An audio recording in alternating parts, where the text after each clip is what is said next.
जळगावच्या जामनेरमधील 32 एकर शेतजमिनीच्या मालकी हक्कावरून आमदार किसन कथोरे अडचणीत येण्याची शक्यता आहे।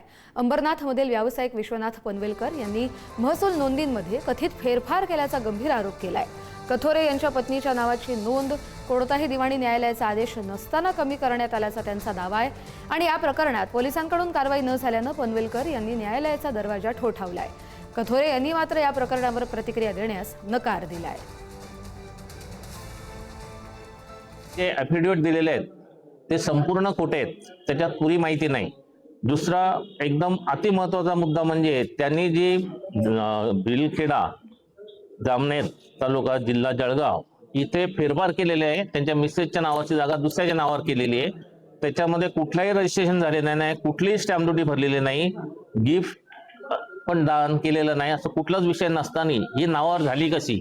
म्हणजे हा एक प्रकारचा फार मोठा गुन्हा आहे आणि त्या गुन्ह्यामध्ये त्याचा पद हा राहणारच आणि गेलाच पाहिजे ही आमची इच्छा आहे। माहिती देण्यात यावी की हे जे आता फेरफार झालेले आहेत किंवा काही बाकीच्या ज्या गोष्टी आपण नमूद केल्या तसं त्यांनी त्यांच्याकडे काहीच नाही की गिफ्ट डीड्स नाही आहेत, काही नाहीये, काहीच नाहीये। काहीतरी असायला हवं ना त्या गोष्टींवरती नमूद केलं, त्याचा त्यांना काहीच भार त्यांच्याकडे नाहीये किंवा तसे काही कागदपत्र नाहीयेत।